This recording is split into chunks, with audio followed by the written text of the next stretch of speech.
உங்க மாமாவுக்கு கத்தி குத்துனதுல ரத்தம் நிறைய லாஸ் ஆகி நிலைமை கிரிட்டிக்கலா இருக்கு. ஆபரேஷன் முடிஞ்சதுக்கு அப்புறம் தான் எதையும் உறுதியா சொல்ல முடியும். இந்த ஃபார்ம்ல இவங்களை சைன் பண்ண சொல்லுங்க.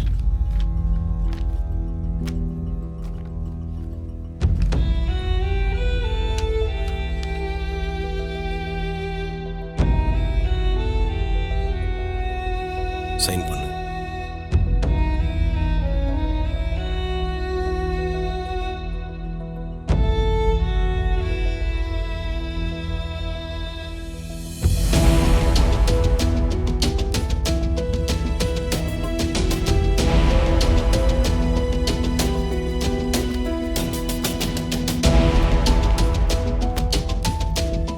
டாக்டர், எப்படியாவது என் அப்பாவை காப்பாத்தி கொடுத்துருங்க டாக்டர். கண்டிப்பா உங்க அப்பாவை காப்பாத்த ட்ரை பண்றோம். நீங்க தைரியமா இருங்க. ஐயா கூப்பிட்டீங்களா? ஆமா மாணிக்கம். லஞ்ச் பேக்கையும் இந்த பேக்கையும் எடுத்துட்டு போய் கார்ல வைங்க. சரிங்க.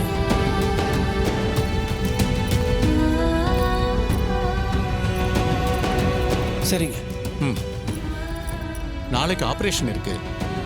உங்களுக்கு கடவுள் நம்பிக்கை இருந்தா கடவுளை வேண்டிக்கங்க.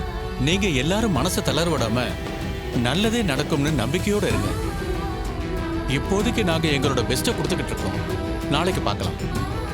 சரிங்க டாக்டர், தேங்க்யூ.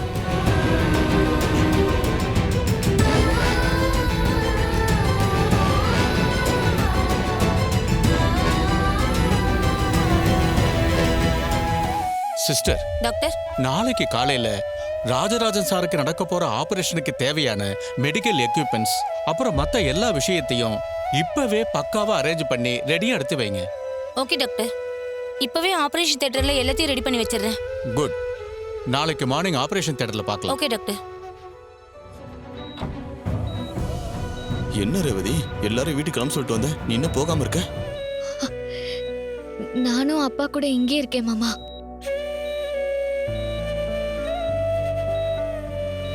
நீ ஏன் ஸ்ட்ரெயின் பண்ற? நான் தான் இங்க இருக்கேன்ல, நீ வீட்டுக்கு போய் ரெஸ்ட் எடு. இல்ல, அப்பா இப்படி இருக்கும்போது என்னால வீட்டுக்கு போய் நிம்மதியா இருக்க முடியாது. அதுக்கு நான் அப்பாவை இங்கே பார்த்துட்டு இருக்கேனே. சொன்னா கேளு ரேவதி, நீ எல்லாரையும் கூட்டிட்டு வீட்டுக்கு போ. பாவம், அவங்களும் டயர்டா இருப்பாங்கல்ல. காலையில எப்படியும் எல்லாரும் வரதானே போறீங்க. நீங்க போய் ரெஸ்ட் எடுத்துருவாங்க. அது வரைக்கும் நாங்க மாமாவை பாத்துக்கிறோம். இல்ல, நீங்க பேசிட்டு இருங்க, நான் அம்மா கிட்ட பேசிட்டு வந்துடுறேன். சகல, ரேவதி ரொம்ப பயந்து போயிருக்கா. அதான் மாமா கூடவே இருக்கணும்னு நினைக்கிறா. மாமாவோட சர்ஜரி முடிஞ்சா எல்லாம் சரியாயிடுங்க. நான் இங்க உள்ளே இருக்கேன், நீங்க கொஞ்சம் வெளியே இருந்து பாத்துக்கோங்க. சரிப்பா, நான் இருக்கிற இடத்த விட்டு எங்கேயும் வெளியே போகாம கவனமா பாத்துக்கிறேன்.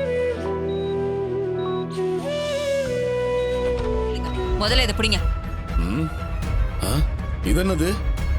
இது சாதாரண மருந்து இல்லைங்க. இத ரத்தத்துல கலந்தா அடுத்த 10வது நிமிஷம் ஆர்டிபிஷியலா ஹார்ட் அட்டாக் வந்துரும்.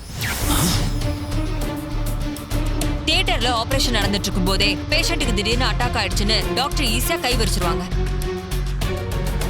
போஸ்ட்மார்ட்டம் ரிப்போர்ட்லயும் எந்த விஷமும் காட்டாது, ஹார்ட் அட்டாக்னு தான் வரும். ஏய், செம்ம ஐடியா சந்திரா. இந்த குட்டி பாட்டிலுக்குள்ள இவ்வளவு விஷயம் இருக்கா? ஆனாலும் உன் மூளைக்கு முன்னாடி எவனாலையும் நிக்க முடியாது. ஐடியாலாம் நல்லா தான் இருக்கும், ஆனா நீங்க கூட்டிட்டு வர ஆளுங்க தான் ஏதாவது சொதப்பிடுறாங்களே. சரி விடு, இந்த முறை நீ வருத்தப்படுற மாதிரி எதுவுமே நடக்காது. அந்த சாமிநாதன் டாக்டரே நேரா வந்தா கூட நான் கூட்டிட்டு வர ஆளை டூப்ளிகேட்னு சொல்லவே முடியாது. போதுமா? உங்களுக்கு அவ்வளவு நம்பிக்கை இருந்தா எனக்கு ஓகே தான். முதல்ல நீங்க பாக்குற ஆளுகிட்ட இந்த விஷ பாட்டில கொடுத்து எப்படி யூஸ் பண்ணணும்னு சொல்லி கொடுங்க. சரி, நாளைக்கு சுவாமிநாதன் 2.0 வரான். என்னமோங்க, இந்த முறை நாம ஜெயிச்சே ஆகணும். அடுத்து நாம கேட்க போற செய்தி என் மாமாவோட இரங்கல் செய்தியா தான் இருக்கணும். நான் எல்லாத்தையும் பாத்துக்கிறேன், நீ தைரியமா இரு. என்னங்க, இருந்தாலும் அந்த டூப்ளிகேட்டை கொஞ்சம் சீக்கிரமா வர சொல்லுங்க. என்ன பண்ணணுங்கிறத நானே அவங்கிட்ட சொல்லிடுறேன். அவ்வளவுதானே? நாளைக்கு 2.0 இங்க இருப்பான், நீ சீக்கிரமா வந்துரு. சரிங்க, நான் கிளம்புறேன். சரி.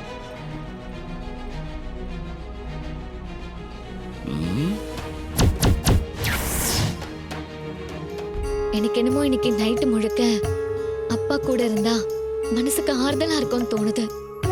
அதுவும் இல்லாம அப்பா அப்பாவை இந்த நிலைமையில விட்டுட்டு என்னால அங்க வந்து நிம்மதியா இருக்க முடியாதுமா. நான் இங்கே இருக்கேம்மா.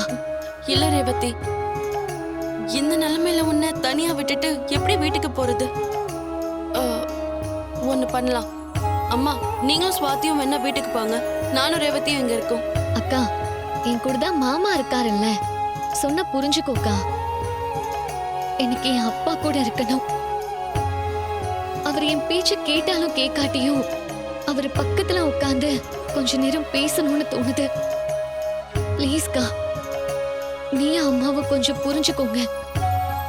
ஆரம்பத்திலேயே நான் அப்பா சொன்ன பேச்சை மட்டும் கேட்டு அந்த மருத்துவ வேண்டான்னு சொல்லியிருந்தா இந்த கல்யாண வேலையும் நடந்திருக்காது.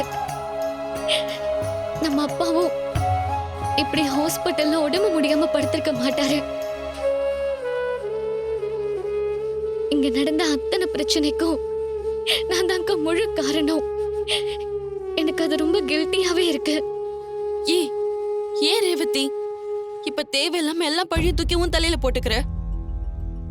இங்க நடந்த தப்புக்கும் உனக்கும் என்ன சம்பந்தம் இருக்கு? அம்மா அவங்களோட ஈகோக்கு தீனி போட ஒரு மாப்பிளைய பார்த்தாங்க. ஆனா அப்பா அம்மாவோட அந்த தப்பான முடிவை ஏத்துக்க முடியாம எப்படியாவது வாழ்க்கையை காப்பாத்தணும்னு போராடி இப்ப இப்படி இருக்காரு. இதுல உன் தப்பு என்ன இருக்கு? ரேவதி, ரோஹிணி சொல்றது சரிதான்.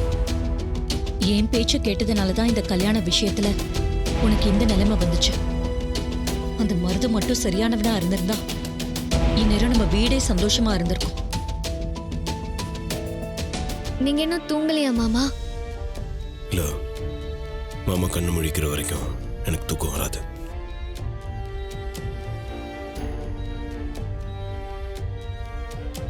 ஆரம்பத்திலேயே அப்பா பேச்ச கேட்டிருந்தா இப்ப யாருக்கும் எந்த பிரச்சனையும் வந்திருக்காது. அம்மாவோட ஆசைக்காக தான் நான் அந்த மருத்துவ கல்யாணம் பண்ணிக்கிறேன்னு ஒத்துக்கிட்டேன். அப்புறம் அவன் என் அத்தை பையன் இல்லைன்னு தெரிஞ்சதுக்கு அப்புறம் அம்மா என்னை கட்டாயப்படுத்தி தான் என்ன மனமேட வரைக்கும் வர வச்சாங்க. ஆனா சுச்சுவேஷன் இப்போ எல்லாத்தையும் தலைகீழா மாத்திருச்சு. அப்பாவை இந்த நிலைமைக்கு கொண்டு வந்து விட்டுருச்சு. கவலைப்படாத ரேவதி, எல்லாம் சரியாயிடும். அப்பாவோட இந்த நிலைமையை தவிர இந்த கல்யாண விஷயத்துல நான் என்ன நினைச்சேனோ அதுதான் நடந்திருக்கு.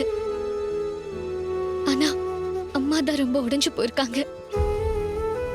அம்மா பக்கம் இருந்து யோசிச்சு பார்த்தா அவங்க மருது இவ்வளவு மோசமானவன்னு தெரிஞ்சே எனக்கு கல்யாணம் பண்ணி வைக்கணும்னு நினைக்கலையே.